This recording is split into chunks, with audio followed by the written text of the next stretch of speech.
My name is Kimberley Pace. I'm a multidisciplinary artist from Perth. I like to sort of not be really grounded in one particular way of making, so I like to work with video, performance, sculpture, drawing, whatever. It sort of seems applicable at the time. I guess I'm really interested in the human body because I think it's just so fascinating in terms of we sort of think about ourselves enclosed in this skin, this surface. We walk around, and I think sometimes we think about the body as being like a sterile object. But maybe the way we've handled the body or been taught to handle the body isn't exactly true. And I think that one of the most interesting things about thinking about ourselves as being covered in the skin is that the skin runs into the body. It's got no really delineation between inside and outside. And that's kind of where my interest lies, that in between space and body, where kind of desire and repulsion sit together.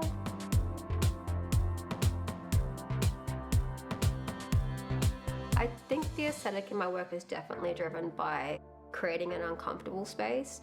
I always go after materials that kind of almost repulse me myself, which is, I think, interesting because not everything I work with that I really like some things, I've actually had work before I've been making and almost dry reaching the whole time.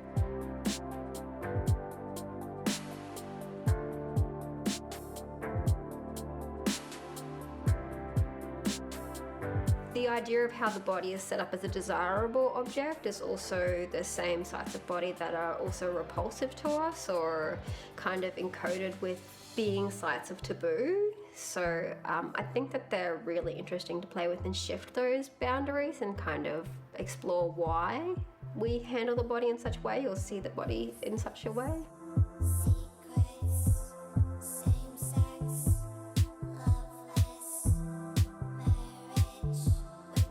I think that any side of body can be equally as repulsive. I think one of probably the most interesting for me is the mouth, because I feel like there's so much desire in there and also so much repulsion. I think it's really interesting. It's one of the most visible orifices that we're constantly intaking and extaking out of, not just through actually physically putting food and things in our body, but in terms of our language and things coming out of the body. So I think that there's so much there, and it's so visible, and it's also so situated in desire. So the mouth, the anus, the ears, these types of body that we know where there's not really a clear margin between inside and outside.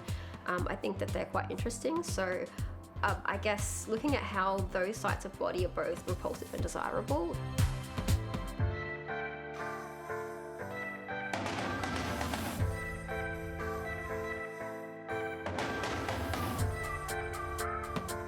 The ongoing theory that I kind of look at in my work is, I guess, to do with Julia Kristeva's object, my notion of the object, which is basically a rejection or denial of all kind of bodily boundaries, or all boundaries at all.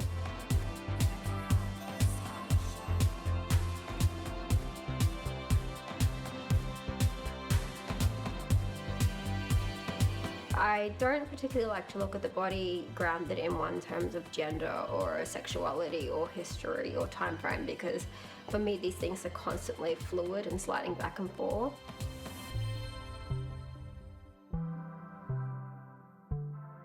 I was always interested in the body. I remember when I was a child, my mother bought me a medical journal magazine, and from then on I discovered that there was an inside of the body. We weren't just contained by this surface of skin. So I think I was probably always hooked, and I think my parents might have thought I would become a doctor or something, but I didn't go to art school until I was 23. And then when I got to art school, I started in visual arts, and I wanted to become a painter. And after one painting lecture, I decided that that was not going to be my major. And I had a friend who was doing fashion, and she just kept talking on and on about fashion. So I think a lot of my practice is grounded in terms of not just visual arts, but fashion. So I think that was a really great link for me to go back to the body and keep working with the body through fashion.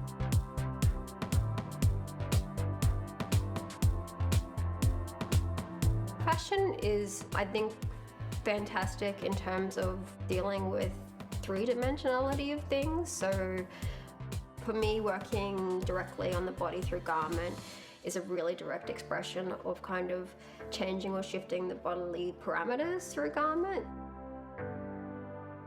It sits on top of skin, so garment has such a great potential to become body, to stand in for body, to act as a real margin for body. So I guess that's where my relationship from textiles really stems from.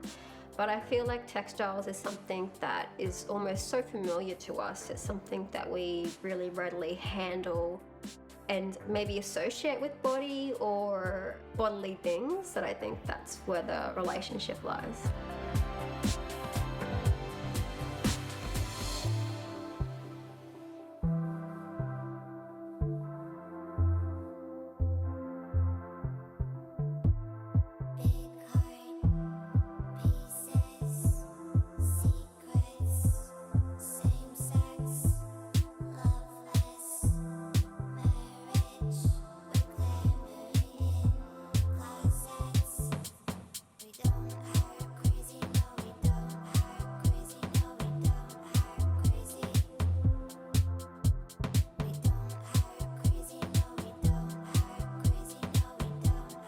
My solo show in Melbourne, I wanted to sort of shift my practice away from having the actual presence of a performer or body in my work, because I'd been looking pretty heavily at that in the last 3 years. So I wanted to look at what happened when I took the body completely out as a whole to totalized item, and it was just objectified and fragmented into little bits. So I wanted to see how that kind of changed the viewer's relationship to the pieces, and how much of body or actual literal body reference I really need for it still to be read as body, which was quite interesting for me.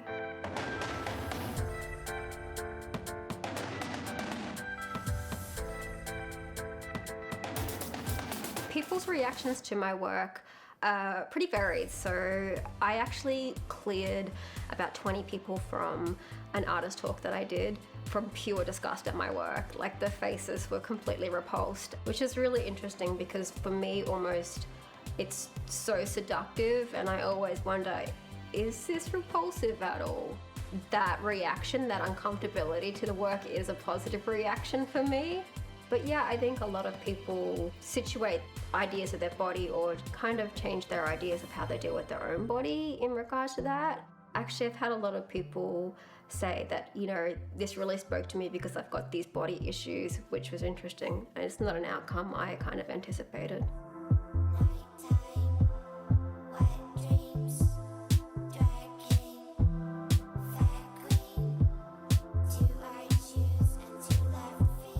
I think in terms of art working or not working in my practice, I never feel fixed in terms of an outcome. It's almost a constant experiment. I like to sort of just go where the wind takes me, and I think sometimes that's maybe a better outlook to have, because you're not upset or fixed or focused if you don't get to a certain endpoint.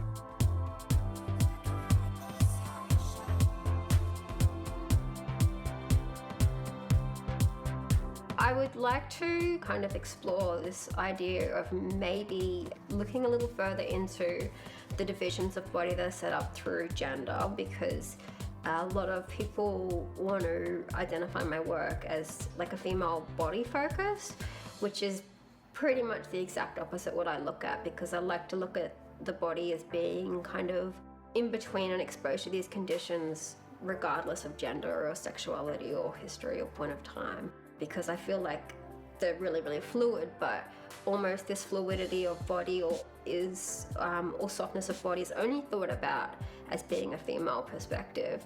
So I want to challenge that and maybe look at kind of in a humorous way, I think, poking a bit of fun at how we kind of see the masculine body, because I think we're often told that the masculine body is like this hard, notion. So like what makes a masculine body? What is it the hairy or something? I'm not really sure. So this, I think, is maybe the next direction I'm going to go in, just kind of poking a bit of fun at that.